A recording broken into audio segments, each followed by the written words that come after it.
Fuel is the official podcast of the 434th Air Refueling Wing. Join us for airman connections, leadership insights, mentorship, and happenings mixed with some fun and humor. Please understand that the views expressed in this podcast are not necessarily the views of the U.S. Air Force nor the Air Force Reserve, and no endorsement of any person or business is ever intended.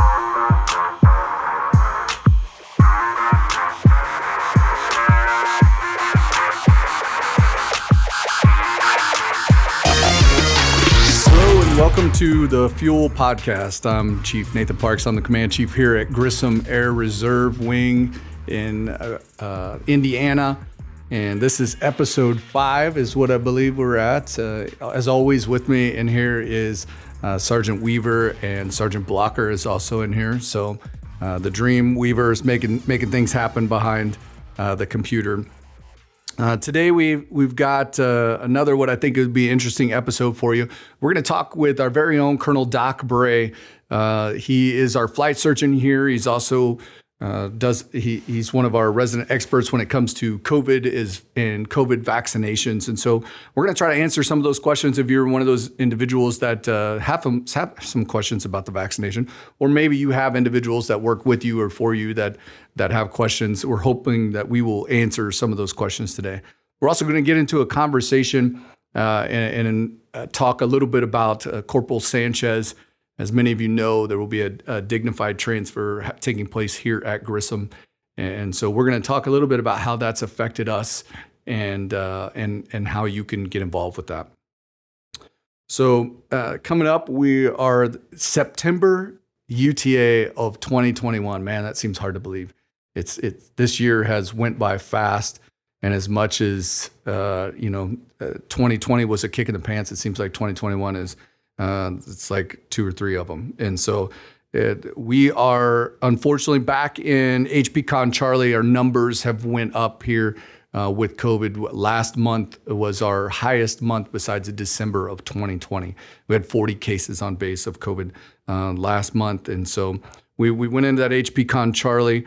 There's some new restrictions as far as the fitness center, and the DFAC is takeout only.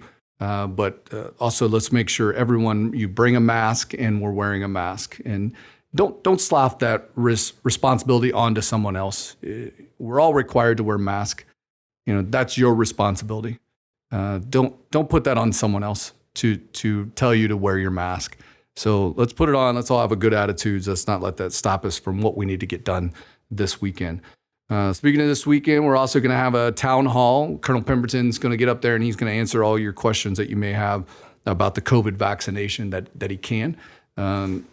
He is working very hard to make sure that you are comfortable with this SecDef mandate that came down for the vaccination, and we are charging hard to ensure that Grissom is following all the guidelines that have been set, as well as answer your questions to that.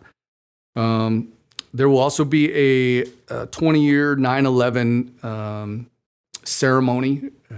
So with the town hall and the ceremony, as well as the dignified transfer, then let's check your email. You should have all of that information in there. And your supervisor should be well aware on how you participate with each one of those. If you're interested in getting your vaccination, there's a COVID pod on Friday and Saturday. And so you can get that vaccination then. But let's jump right into it. Our first guest is going to be from our very own 434th AMDS, Colonel Doc Bray. Here with us today is Doc Bray. Doc is our resident flight surgeon here at Grissom AGR. And so, Doc, welcome to the FUEL Podcast. Morning, Chief. Thanks for having me. Yeah. So today we're going to hit that ever popular topic that I'm sure you've talked about a lot about is COVID and the vaccine. Daily. Yeah. So I know that same here. So, but first, let's talk about a little bit about. We'd like to get to know people while they're on here. So. Where are you from? Well, Indiana native my whole life, with the exception of some active duty Air Force time. Yeah. But I've been back in Indiana for 16 years now or so. So Indiana native, where'd you kind of grow up? Which area? Southern Indiana's home, a little town called Jasonville, and most people won't know where that's at. But Jasonville. If they've ever heard of or been to Shakamak State Park, okay, that is home. And presently Lafayette, Indiana is where I call home. All right. What about you married, kids? So happily married, 5 adult kids. As our first sergeant says, out of the house, but not all of them are out of the pocket yet. Yeah, so we're working on that. That's good. Out of the house and not out of the pocket. So did they stay in Indiana? Did they follow your guys' lead? Or? No, they all remain in Indiana and all doing their thing. So that's awesome. That's awesome. So what do you like to do around here? Like what keeps you in Indiana?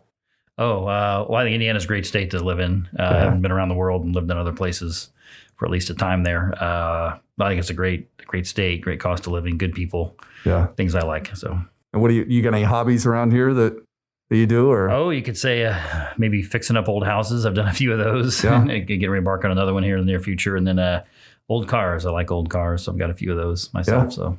Yeah, what do you got? I got an old Mustang that belonged to my dad. Yeah, what year? 66 convertible. Okay, that's a good year. My wife, we just got her an 82 Corvette because she used to have one in her nice. youth, so she's got that. Yeah. And I inherited my grandpa's old 1940 Packard. Yeah. That hasn't run in probably 40 years, so. All metal though, right? All metal. And then you said it was in like a barn, there a storm with. You remember that? So there was a barn in the south of Lafayette. Literally, a tornado came through and the barn collapsed on the car. When they pulled all the wood away, it was still intact. So. Yeah, it's a metal car. That's old school. Yeah, that thing survived even a tornado. You know, that's good. That's why those things are still. I doubt that there'll be cars that are current that last as long as those cars have. They'll outlast everything. So my truck is like almost all aluminum or something like that. So, yeah. So you said you took a brief stint where you left here and went. Where'd you go to college? Let's start with that. Oh yeah, graduate of Purdue, engineering degree. Okay. And then following that, IU Medical School. Yeah. Did residency in family medicine in Muncie, Indiana. So up until that point, I was all Indiana bred and educated, and then I had an ROTC scholarship from Purdue. So the active duty Air Force awaited patiently for that, and then had a tour of duty at Tyndall in Panama City, which I loved, and then equally so went to Germany for 2 years, which I also loved. So where in Germany? Spangdahlem Air Base. Okay, yeah, still there for now. The mighty A-10s out there. So yeah, that's awesome. And then back here, and so the whole time were you a flight surgeon the whole time? Pretty much, yeah. My whole ever since residency training, that was my first active duty assignment, and I've been active duty guard or reserve ever since. So you came back to Indiana with the guard, did you? So I came back here at Grissom for about 9 years. Due to promotion and the lack of that grade at Grissom, I went to the guard for 5 years, and then this position opened up here a little over a year ago. So I jumped at the opportunity to come back. Awesome. Well, we're happy to have you here. And so what's your official title here at Grissom? So full-time provider, you might say, but Chief of Aerospace Medicine is what I'm assigned to. So okay. And so you've got the being an AGR and you're out here all the time. You're kind of on the short leash of Colonel Pemberton's got questions about COVID and stuff. Like you're the resident expert. Everything, yep. Yeah, and also had it as the public health emergency officer. So lo and behold, we're in the middle of a pandemic when I arrived here. So it's been something every day. It was interesting. I saw a video the other day where a guy was playing a prank and he was on a college campus and I went up to a guy and said, "Hey, what's up with all these masks?" And the guy goes, "What do you mean?" He's like, "Are they painting around here? I just got in trouble for wearing a mask. They gave me a mask. Like, what's up with this?" And he's like, "Have you lived under a rock for last year?" And he goes, "Well, I was actually in a coma. I just came out, been in a coma for about a year and a half." And guy's like, "Well, we're in a pandemic."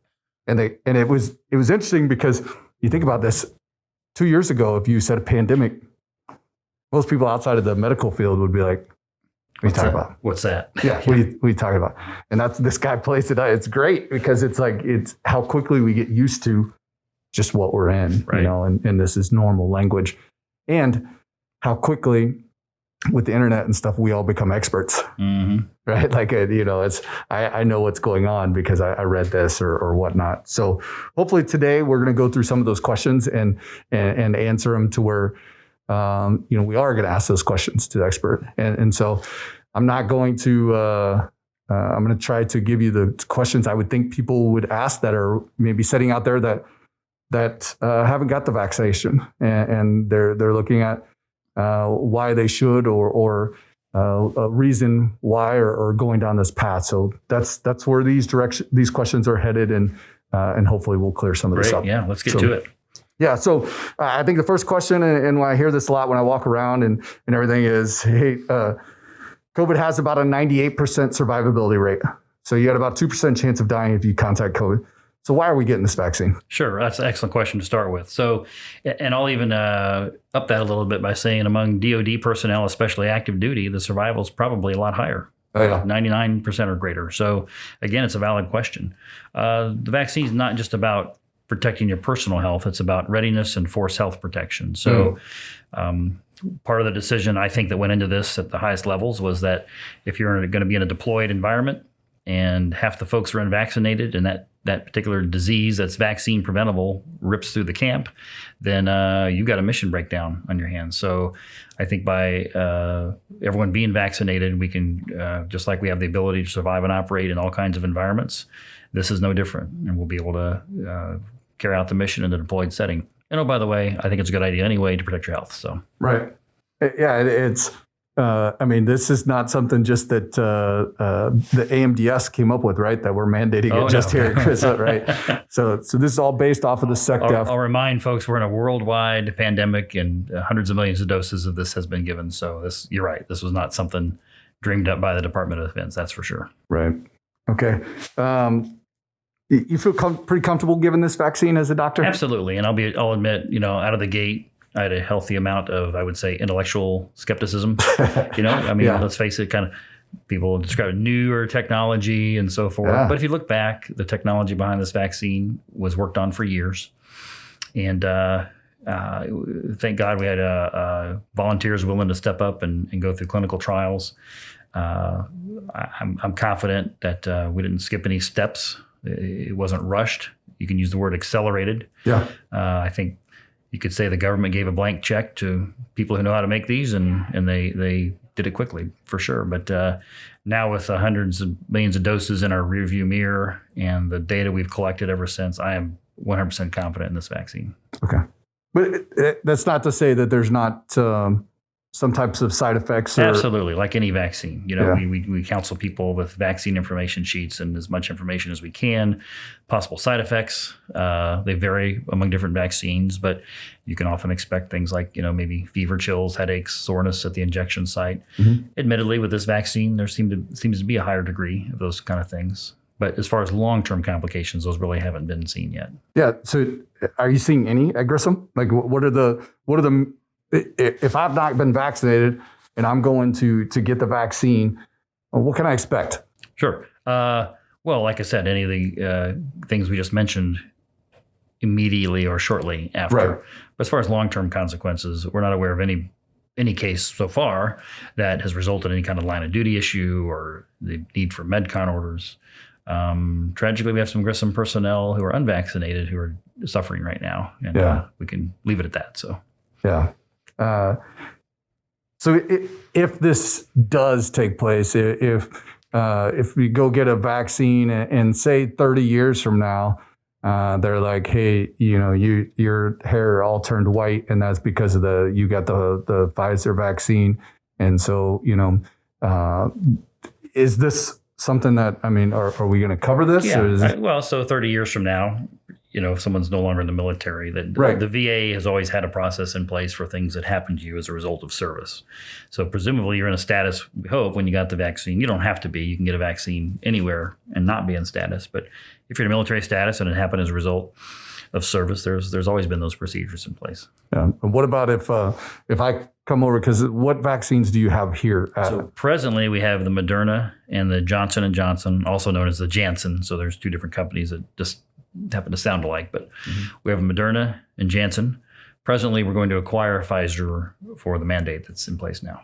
And you're looking at probably October timeframe when that will be correct. Here. So around 1 October, we will start mandating it initially for full-time personnel who are on base, and then on the October UTA, we'll start the process. So if someone comes over there and they say, hey, I only want the FDA approved, because there's only one, correct, that's FDA approved at this point? Right. So all three vaccines are going to count. If you want the fully vetted one, that is the Pfizer. So you can participate in any of the number of pods we're going to be offering, and I can explain that in detail if needed. But basically, they will all count. And up until the time you're mandated to stand in the line, if you're mandated to stand in the line, we more or less have to give you the Pfizer because that's the one that's fully approved, and that's the one we can only give under a mandate. But up until that time, and even after, they will all count. But if I come over there and I say, hey, I want this done. I'm a forgetful individual and whatnot. I just want the Janssen or the Johnson shot. Will I still be covered like medical wise? Like absolutely, yeah. That's why we encourage you to be in a military status. When you say covered, a military status and something that happens as a result of being in the status is eligible to be covered later. Let's put it that way. What about exemptions? We hear a lot about that. Like, are there going to be medical exemptions for this? Sure, yeah. So we have religious and medical exemptions. I'll leave the religious exemptions to the chaplains, but only say that if you're in that process, if your commander has submitted a religious exemption on your behalf, then we can temp exempt you in the system until that exemption is vetted and decided upon. On the medical exemption side, just like anything else, medical, we would expect your doctor to fill out, we call it an attachment 7, only because it comes from a TIG guide that we use, and that's the only title on it. We don't have another name for it, but it's essentially a PCM letter that your doctor fills out. We can provide you a blank copy. But like any other condition, you can use asthma, diabetes as examples. You now have a medical condition that precludes you from getting vaccinated, so we can either temp or long-term exempt you from the vaccine. But if it's a long-term exemption, that diagnosis is going to be applied to your fitness for duty just like anything else. And we will more or less have to put a package up to the AFRC command surgeon that says, can you be retained or not? Right. So this is no different than any other correct vaccine or any other medical exemption you were going to have. In a situation like this, you now presented to us a medical condition that will keep you from deploying. Okay. And if it's a forever inability to deploy, it has to be vetted through the system. Okay. What about if someone's like, hey, I want to get the vaccine, but it's a female, like I'm trying to get pregnant. I want to have a family here. What do you recommend? So we can deal with pregnancy and we can deal with everyone else, I think, for the most part. So pregnancy, it is actually advised, and you'll look at guidelines from the American College of Obstetrics and Gynecology. They have said this is absolutely recommended. So your obstetrician should be telling you that, if that's the case. If there's something else going on that you need to be exempted from it during pregnancy, that's up to you and your doctor. But again, that's a temporary issue. So we'd put a temporary exemption in. When the pregnancy is over, you'd be eligible for the vaccine at that point. Planning to get pregnant, it's no different. But I would encourage anyone planning to get pregnant to talk to your doctor about what else should you be doing for that. What kind of vitamins should you be on? What kind of health regimen should you be doing? What should you be screened for? And oh, by the way, should I get the COVID vaccine or not? So yeah. So based off of here, Grissom, right? Because that's we want to answer the questions for the airmen at Grissom. Based off of Grissom, we don't do medical. We don't do medical care here, right? And correct. So this all starts with someone seeing their primary care physician. Absolutely. If they feel like they may have an exemption, if they're pregnant, if they're thinking about getting pregnant, all that stuff, then that's where they go to their primary care physician. Absolutely. And say, hey, put yourself in your doctor's hands. We bring us that information. We deal with it on a fitness for duty level.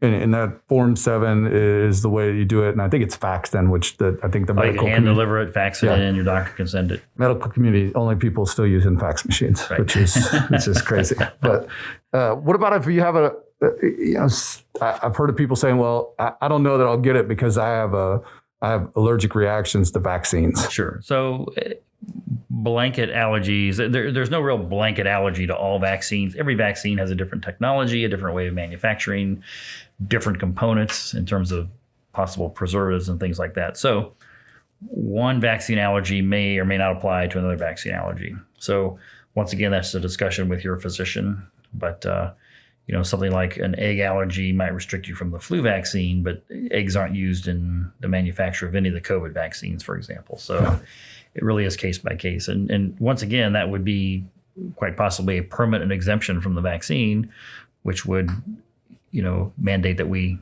send that up to the command surgeon for review. Right.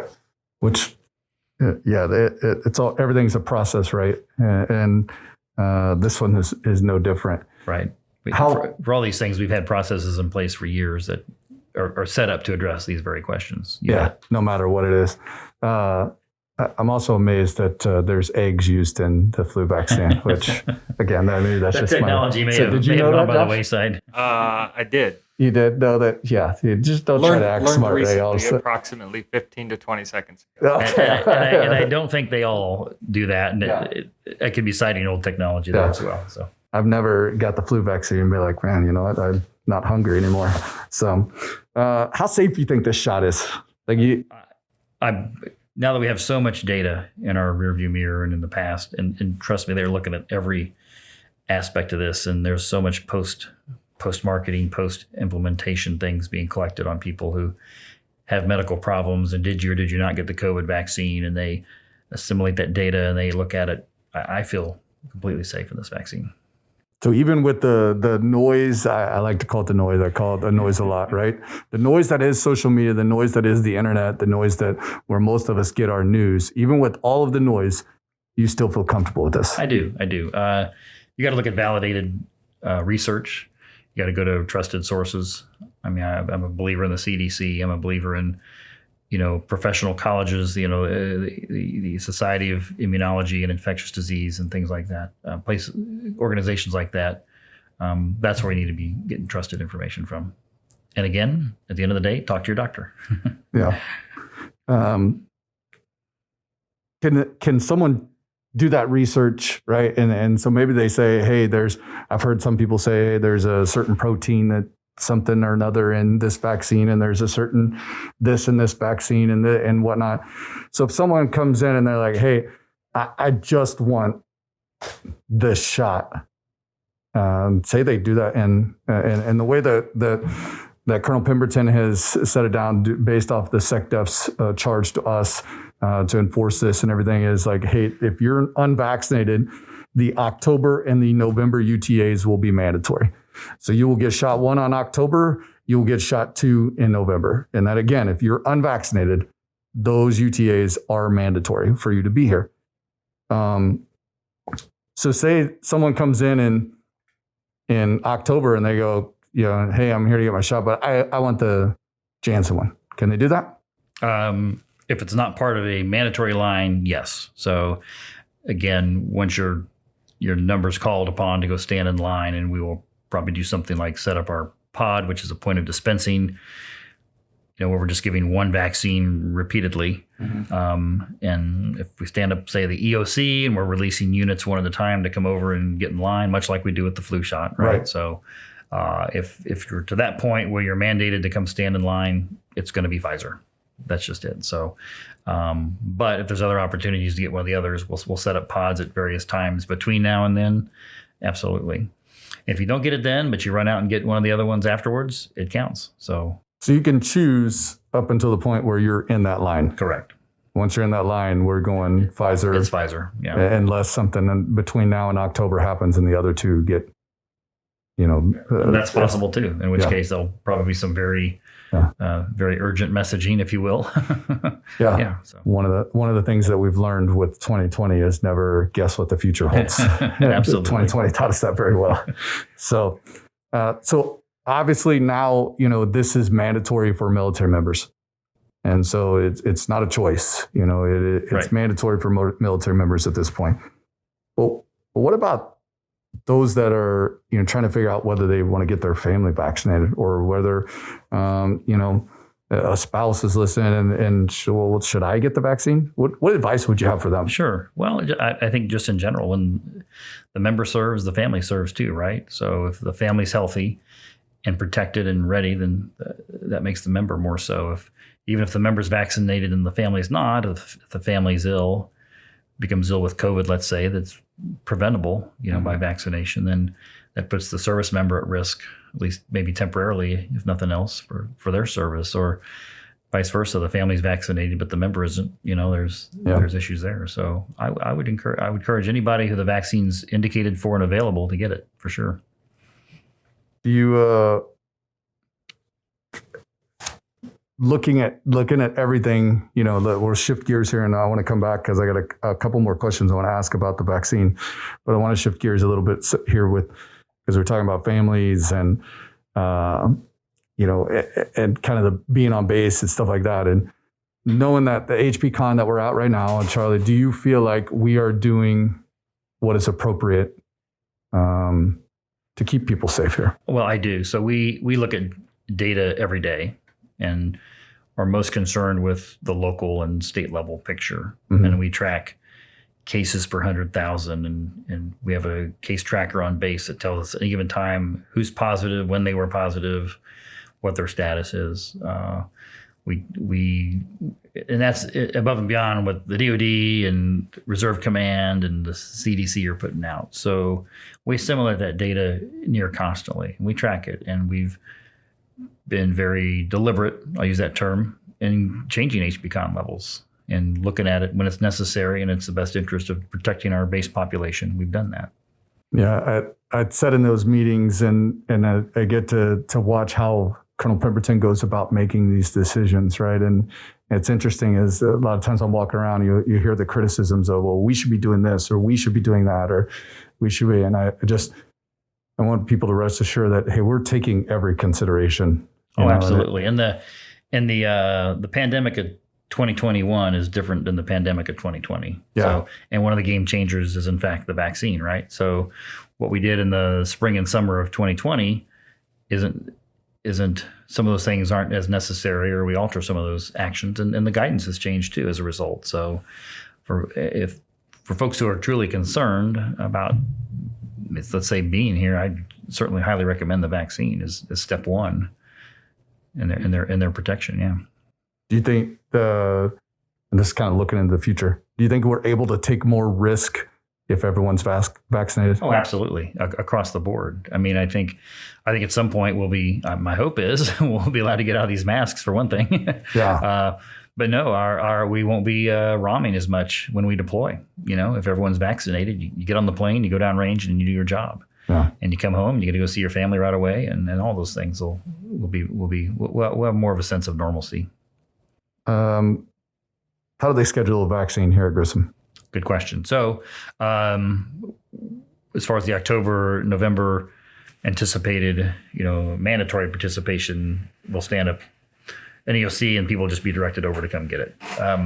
Until then, we have pod times, and the reason we have to set up times and get a certain number of folks to participate is that once we open these vials, if we don't use all the vaccine in a certain amount of time that's in that vial, we have to waste it.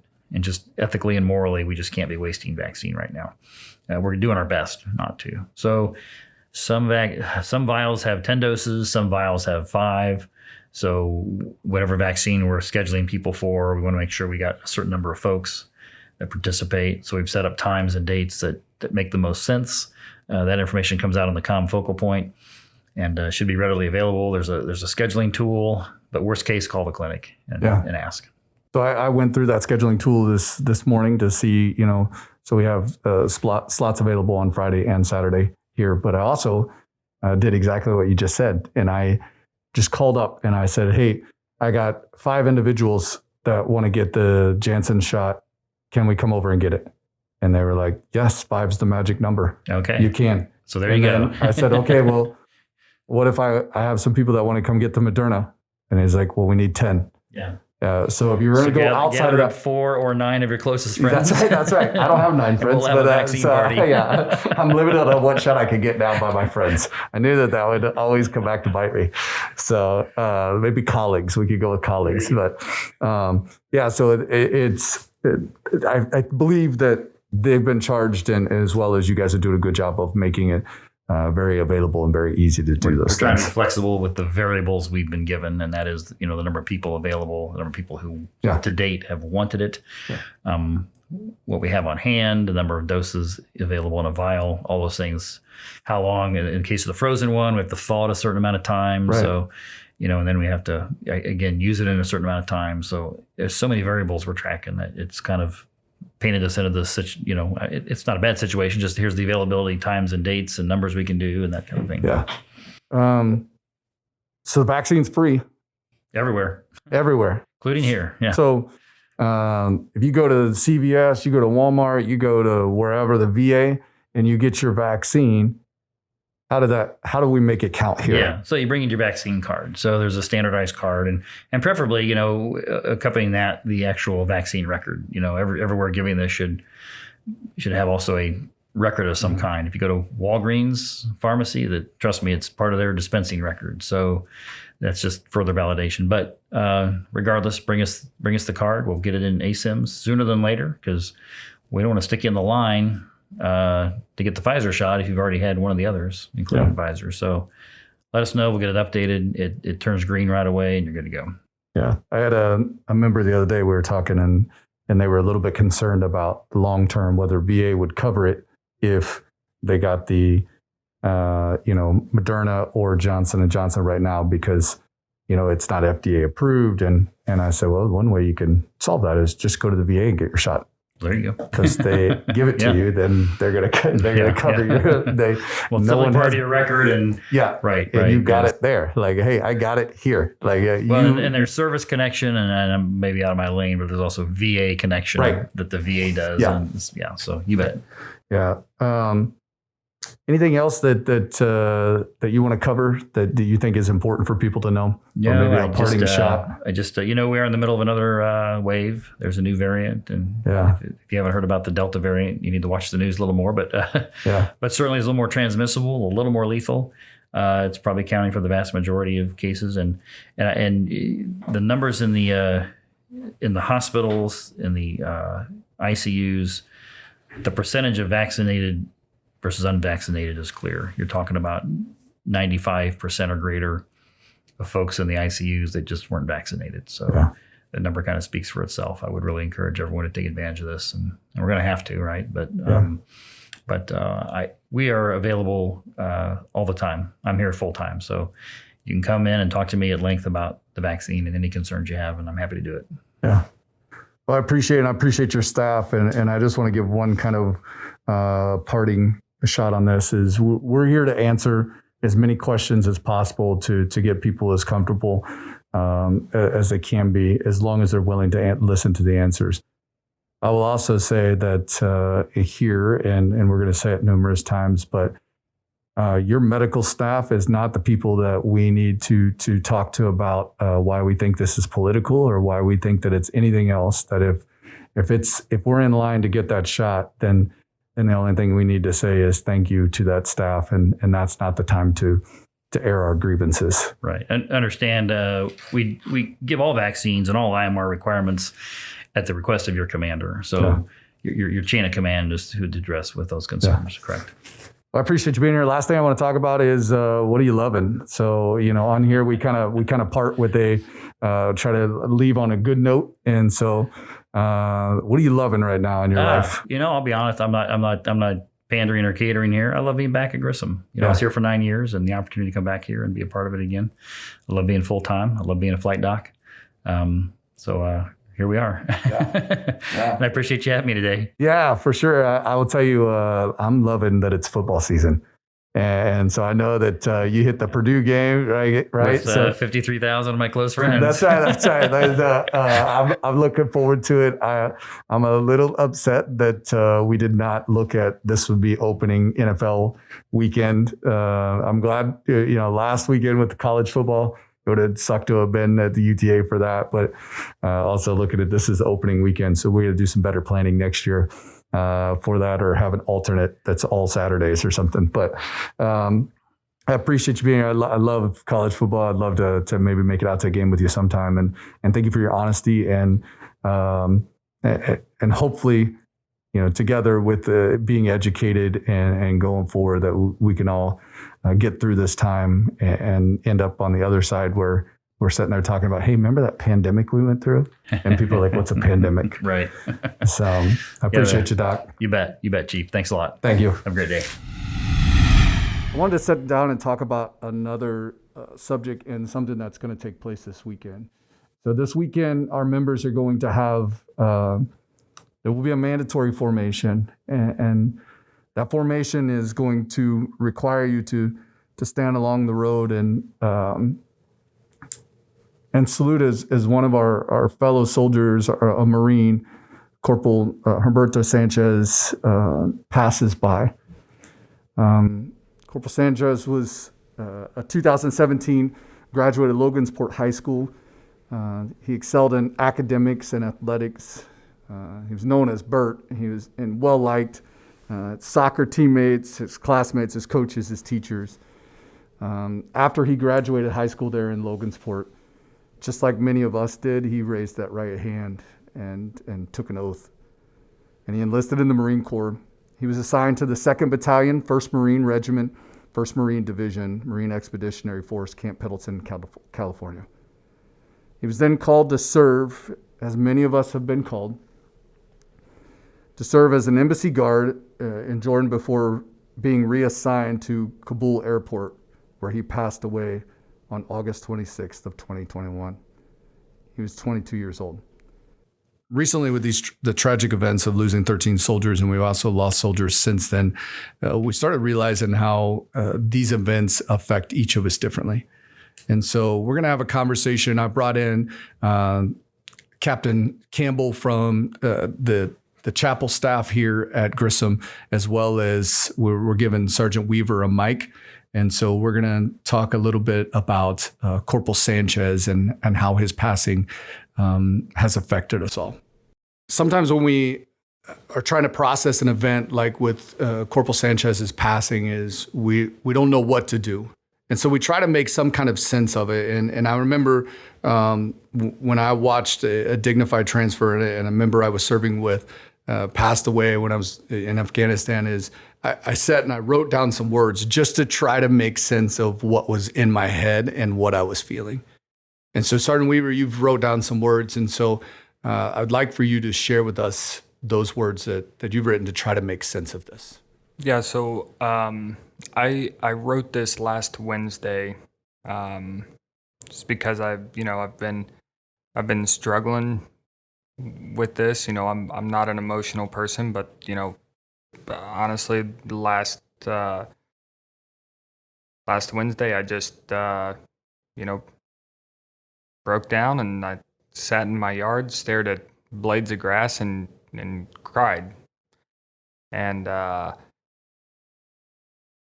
didn't. I guess I just didn't know any other way to process, what I was feeling other than to write something down. And so this is what I wrote.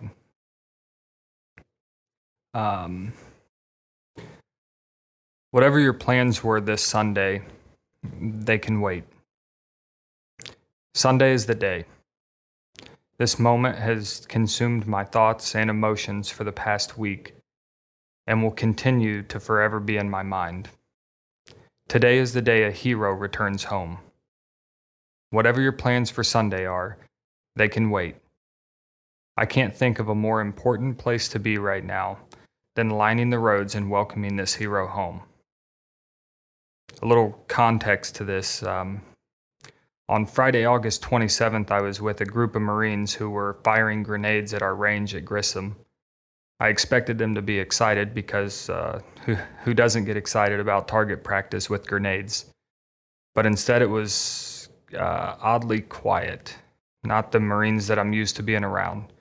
There was no excitement, no F-bombs being dropped every other word, no giving me a hard time for being in the Air Force while the Marines do the real work. Instead it was just kind of quiet. I could tell something was going on, but I didn't know what. And as I sat and listened to them slowly talk, I realized the reason for their somber tone. The night before, they had gotten a phone call saying one of the 13 service members killed in Afghanistan was a Logansport, Indiana native. He was also a Marine. Corporal Sanchez was 22 years old. He was just starting life, and in an instant, it was taken from him. His mother lost her son, his siblings lost their brother, and this country lost a hero. I've spent a lot of time over the past few days constantly thinking about this Marine and his family. I can't possibly fathom the pain they're going through. I didn't know Corporal Sanchez, and I don't know his family.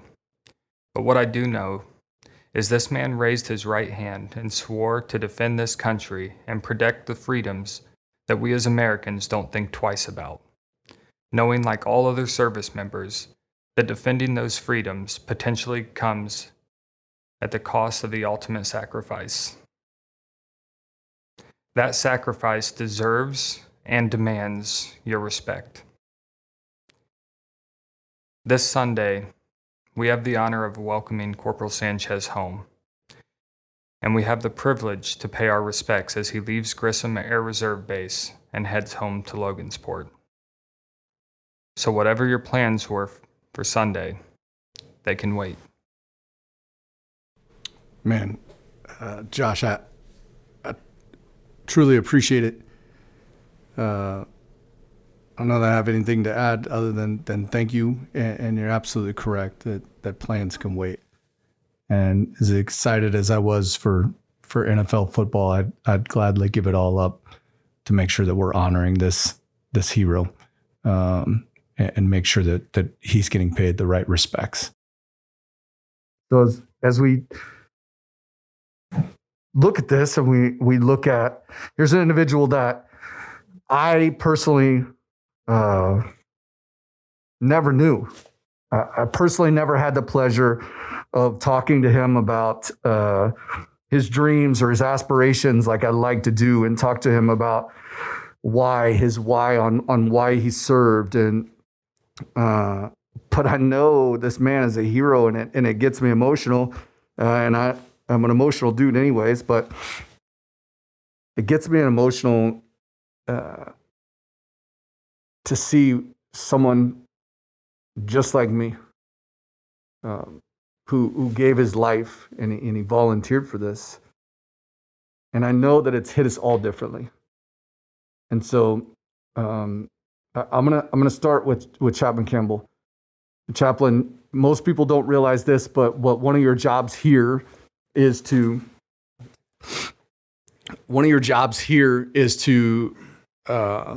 make death notifications to family members, to next of kin. And so you had the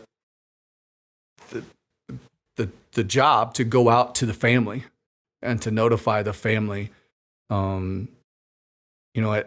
At that moment when you hear this stuff, and there probably wasn't as much information about Corporal Sanchez at that time, but does it hit you in that moment, or does it take a minute to settle in? Yeah, I think tragedies of that magnitude, of that nature, hit people at different times, and even the family themselves, whether it's Corporal Sanchez or any of the other members that we've lost over the course of this 20-year war. I think in the moment there's a professionalism you want to maintain and keep, and you serve the family. For me, I think really hit in the following day, especially after being up all night, and you wake up the next day and you kind of start to process things, and for the family as well, they'll go through different stages of grief and come to grips with what took place, what happened. Those things will stick with you for the rest of your life. And how'd it hit you? Like where's it hit you? I think being a somewhat new dad myself, you look at the mom, you look at the siblings, and you try to put yourself in their shoes, but you can't. And all you can do is empathize. And I went home imagining, what would I do if that was one of my daughters or one of my family members, and I was notified. And I think trying your best to place yourself in that person's shoes is the most empathetic thing you can do. Not saying that you fully understand the grief that they're going through, because you don't, but trying to. Sergeant Weaver, public affairs, right? So you have a you have a role in this, in with this dignified transfer. But on a personal level, how'd it hit you? I I don't really know where to begin as to say how it hit me, when it hit me, where it hit me. I don't have any answer to any of those questions. I don't even have an answer to a question of why it hit me so hard when just like you, and just like you, Chaplain, is you didn't know him. Yeah. You don't know his family. You know them more now.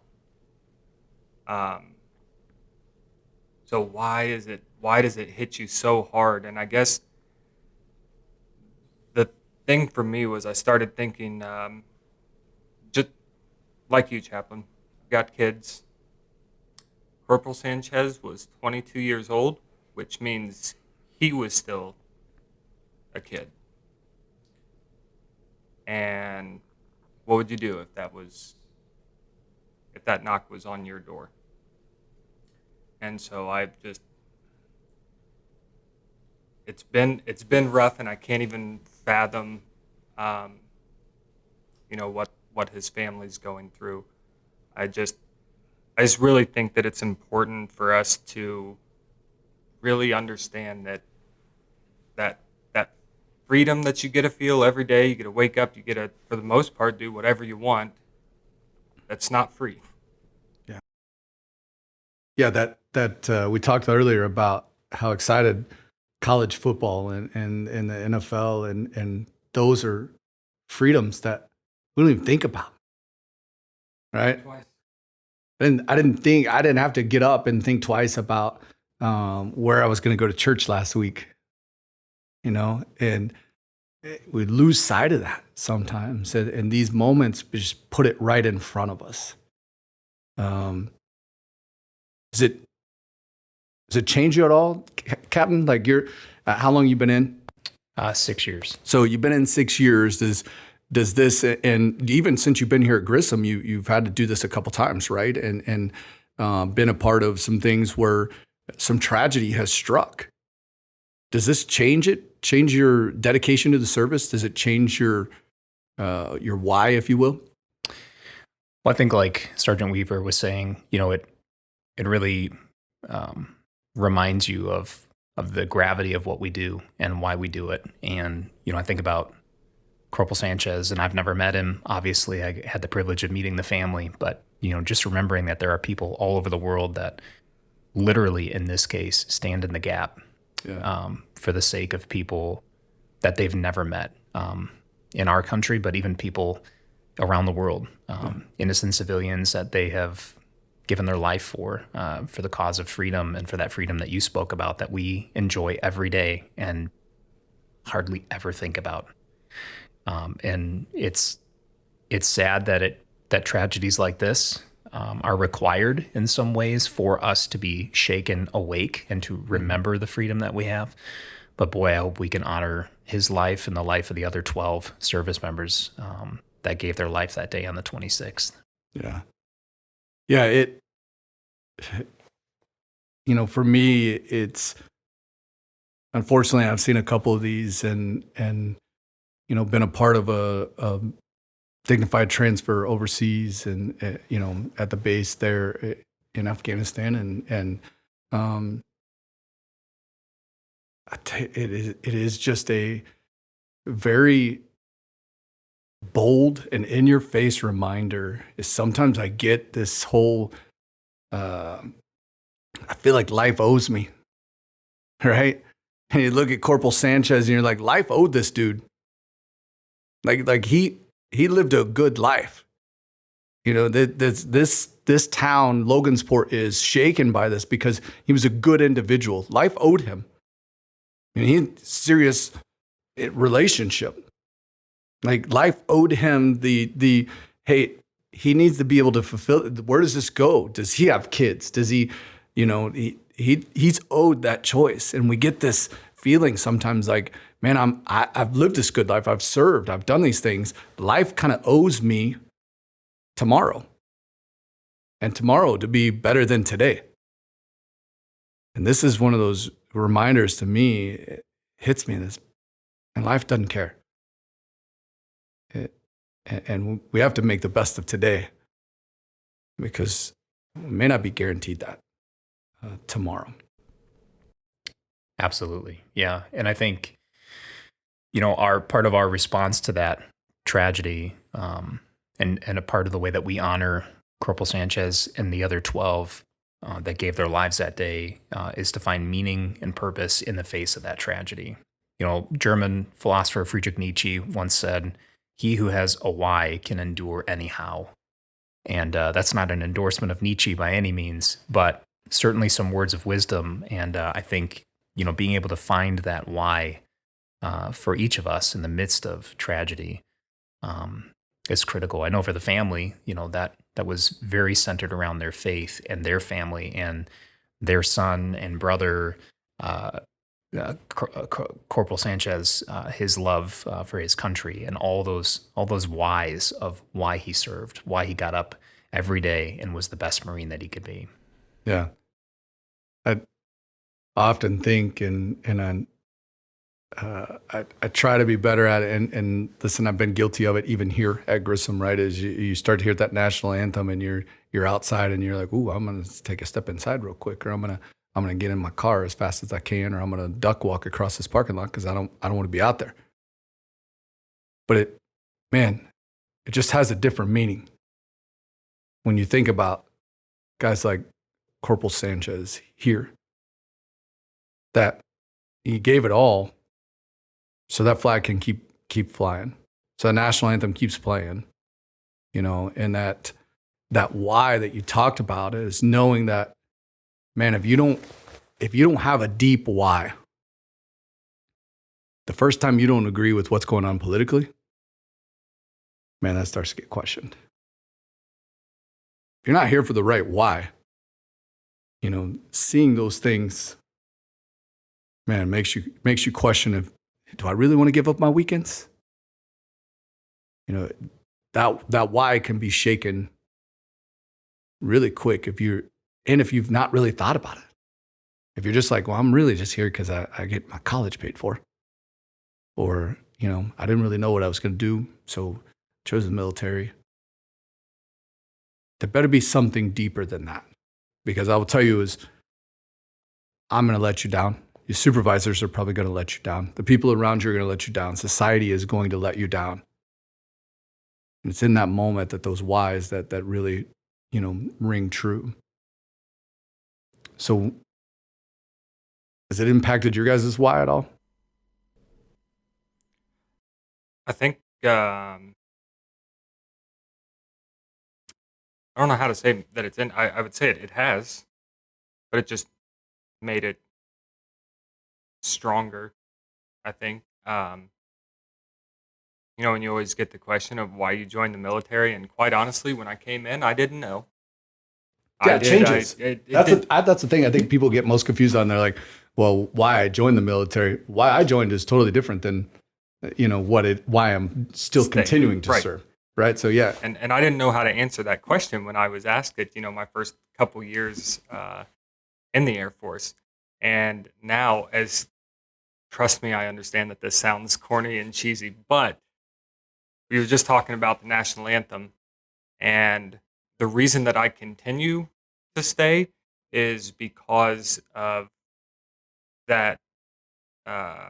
It's just, I can't describe it, but it's a feeling that I get when the national anthem plays. You get goosebumps and you just understand that you are part of something so big and this huge family. And I think that that's why this has affected me in a way that I didn't expect, because it's he's family. It is. Yeah, that's what it is.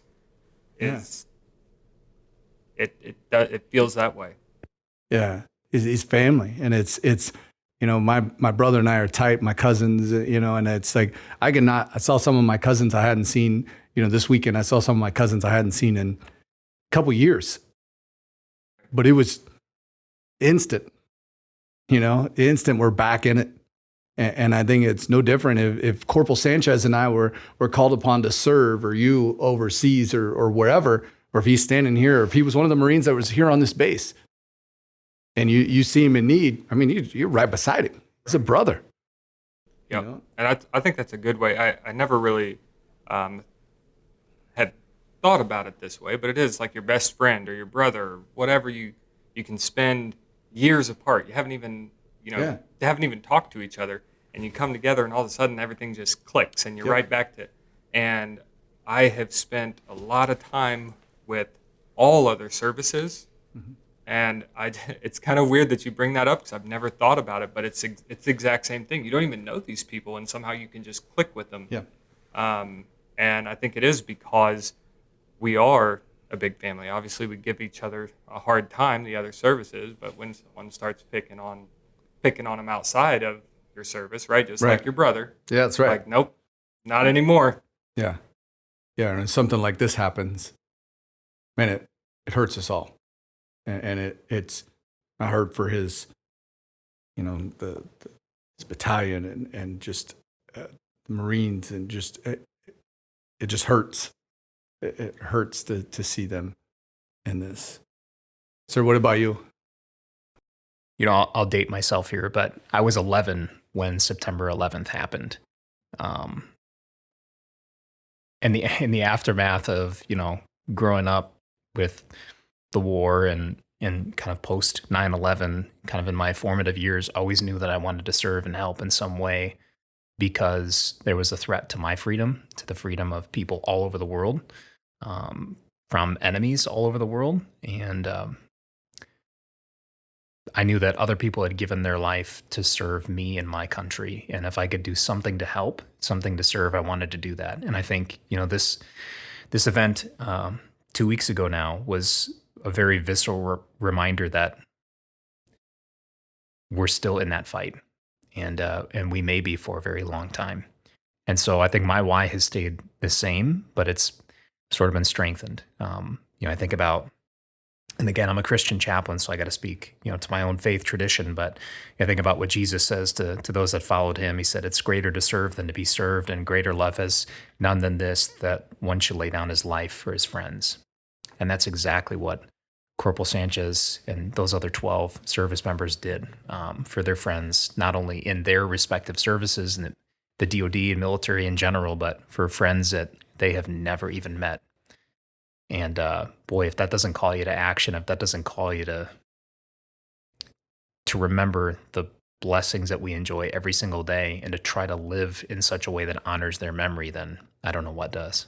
Yeah, it's, I tell you, I recently heard a podcast, and the guy's name is slipping me, but he was blown up by an ID, and he's got this book called "You're Worth It." And he says when someone tells him, "Thank you for your service," he says, "You're worth it." And I got to looking at it, and my why is I continue to meet people that are worth it. I continue to meet people that are worth this freedom, and I have kids that are worth this freedom. I have a family that's worth this freedom. I told my boys last night, I said, "Hey, on Sunday, we're going to go to this event," and started explaining to him what it was. And I said, as this goes by, the flag has never looked the same to me from the first time that I saw one draped over a coffin. And unfortunately, in my life, as I've seen it, draped over a coffin of someone that is very close to me, and I've got that knock on my door. But it's never been the same. And it's when I see that, and when we see this on Sunday, we should never be the same. Because that's one of us. He's worth it for us to keep serving. His family, his little brothers, his mom, the community, they're worth it. And I remember going back or going over to like the morale tent area after the first time I saw one of these, and I wrote down some words, and I was reflecting on those today. And one of the things I wrote down was, it didn't even make it on TV that a hero died today. Instead, it was full of sports, movies, and what different politicians or celebrities had to say. we don't even realize in our daily life that there's people that are putting it all on the line so that we continue to have these freedoms. And so I think this weekend, as we go through this, it's a time to stop and to look at, why am I running from the national anthem? You know, why am I not wearing this uniform with the pride that I should? Why am I not, you know, how has my why been shaken by the what that's going on around me? And so I would encourage us all to take that time. And sir, obviously, if people are struggling with this or any other one of these events, that you're a great resource. Well, thank you. And unfortunately, we've had a number of tragedies that we've had to deal with as a Grissom family, and obviously this is the most recent one. But yeah, absolutely. Any reminder, encouragement for people not to struggle alone, not to be discouraged alone, but to come alongside their wingmen, come alongside Chaplain mental health. There's so many resources here on the base for our folks. So thank you for that. Thank you for what your guys' teams do in these situations where a lot of times it's behind the scenes and nobody really knows. But each of us play a part in this, and each of us get to play a part on Sunday of showing this family and hopefully showing a nation that they're worth it and that we'll continue to be here because our why is strong. So thank you both. Well, thanks again for joining us here on the FUEL podcast. As always, we're always looking for ideas for the next podcast and what we could be doing. Make sure you're getting involved out there. There's a lot of things happening. I know with COVID, we've kind of dialed things back a little bit, but you know, top 3, Rising 6, First Sergeants Association. We got First Sergeant applications that are due this UTA. So hey, put yourself out there, challenge yourself, get involved with these groups, and look around. You're surrounded by great people. And the thing that we all share in common is that we're all here to ensure that generations to come get to experience the same great freedoms that we get to on a daily basis. So we appreciate you guys, appreciate the work that you're doing, and we'll see you out there.